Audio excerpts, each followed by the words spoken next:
Olá, eu sou a Aline, eu sou uma das causadoras da Santa Causa. A Santa Causa é uma empresa de consultoria que dá suporte na contratação de profissionais com deficiência e no desenvolvimento de programas de gestão inclusiva. A contratação de profissionais com deficiência ainda é um desafio para muitas empresas. E ao longo do tempo foram se consolidando alguns mitos em torno do assunto. Então a gente precisa conversar um pouquinho a respeito desses mitos para derrubá-los, desmistificá-los, para que o processo de contratação ele seja mais qualitativo, ou seja, que ele seja bom tanto para o profissional com deficiência quanto para a empresa. Então vamos conversar um pouquinho a respeito desses mitos? Um deles é que as pessoas com deficiência são minoria. Mas será que as pessoas com deficiência são mesmo minoria na nossa população? Segundo o último censo do IBGE, realizado em 2010, nós temos aproximadamente 45 milhões de pessoas com deficiência. Isso representa 24% da população. Significa que a cada 4 habitantes, um tem algum tipo de deficiência. Essas 45 milhões de pessoas com deficiência são equivalentes à população do estado de São Paulo, que é o estado mais populoso do Brasil. É importante, inclusive, fazer um recorte aí pensando em mercado de trabalho. Então, dessas 45 milhões de pessoas, a gente tem 31 milhões em idade economicamente ativa, ou seja, pessoas que poderiam estar trabalhando. Outro mito importante que a gente precisa conversar a respeito é uma desculpa, na verdade, que as empresas usam para não contratar profissionais com deficiência. Então, elas alegam que o profissional com deficiência costuma ter uma baixa qualificação, então que ele não está preparado para a entrada no mercado de trabalho. Então, agora, trazendo de novo lá aqueles dados dos 31 milhões de pessoas com deficiência em idade economicamente ativa que nós comentamos no mito anterior, desses 31 milhões, a gente tem pelo menos 13 milhões de pessoas com ensino médio completo e 4 milhões de pessoas com ensino superior completo. Então, não é uma desculpa dizer que não há profissionais com deficiência qualificados para suprir a demanda da lei de cotas. É importante ficar atento também se a tua empresa dá a possibilidade de desenvolvimento para esses profissionais, porque isso também pode ser uma barreira. Isso também faz com que o profissional com deficiência, principalmente aqueles profissionais que têm uma qualificação melhor, não procurem processos seletivos nessas empresas. É importante também lembrar que a gente tem muitos profissionais com deficiência que são pessoas que adquiriram a deficiência ao longo da vida. E muitas vezes esses profissionais já têm uma bagagem, já têm uma cultura de trabalho, já têm uma experiência profissional, o que eles precisam é só de uma oportunidade de voltar para o mercado.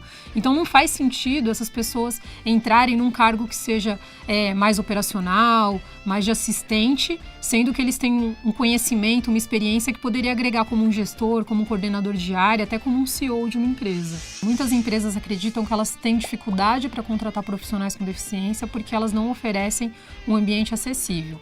Então, eu acho que aqui a gente precisa primeiro fazer um alerta em relação à questão da acessibilidade. A acessibilidade, ela é lei, assim como é a lei de cotas. Então, se a empresa disser que ela não contrata porque ela não é acessível, então ela está infringindo aí 2 leis. A lei de acessibilidade e a lei de cotas para pessoa com deficiência. Então, é legal dizer também que a acessibilidade, ela não necessariamente é uma coisa que custa caro para a empresa. Então, muitos prédios com pequenas adequações podem se tornar acessíveis, né? Então, pequenas alterações para tornar acessível, elas não vão custar caro.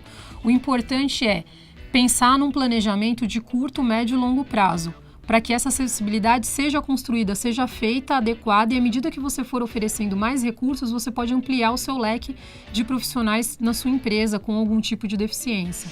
As pessoas acreditam que o BPC é uma aposentadoria, mas na verdade ele não é. Ele é um benefício socioassistencial para pessoas com deficiência em situação muito carente, em situação de vulnerabilidade social. Então é importante salientar que o BPC, ele não substitui uma oportunidade de trabalho, ele não traz as mesmas vantagens, ele não vai trazer os mesmos benefícios, e a pessoa, ela está numa situação de muita carência para receber o benefício de prestação, que é um salário mínimo, e hoje a gente tem um dado do governo que só 3,2% das pessoas com deficiência recebem o BPC, e muitas dessas pessoas não são pessoas em idade economicamente ativa, ou seja, né, não são pessoas que estariam aptas para o mercado de trabalho.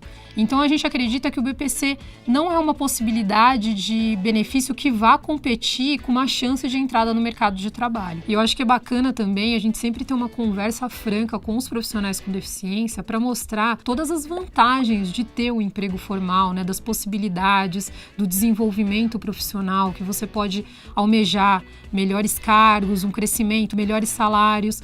Sem falar as vantagens, né? Você tem todas as possibilidades que você não tem com o BPC, que é a possibilidade de um FGTS, de férias, né? Às vezes participação nos lucros, todos os benefícios aí e vantagens que vêm agregados com a possibilidade de entrar numa grande empresa, de trabalhar, de ter uma profissão. E aí o último mito que eu quero conversar com vocês hoje é a respeito da lei de cotas, ou seja, que as empresas contratam muito com olhar para o cumprimento da cota, né, para o cumprimento da lei. E elas acabam contratando sem um olhar para a questão da competência, né, do desenvolvimento do profissional. Acabam contratando em quantidade e não focando na qualidade deste profissional. As empresas precisam olhar para a lei de cotas como uma oportunidade de aprendizado, de fazer processos mais inclusivos, mas que o profissional com deficiência ele é um profissional com qualificação, com oportunidade de desenvolvimento como qualquer outro profissional. Desde que você ofereça os recursos necessários, ofereça acessibilidade, você está contratando um profissional tão capaz quanto qualquer outro para a sua empresa. Agora que a gente já conversou a respeito de todos os mitos, eu quero dar algumas dicas para desconstruir essas ideias pré-concebidas que a gente tem a respeito do processo de inclusão de profissionais com deficiência. Então, a ferramenta mais importante é a informação.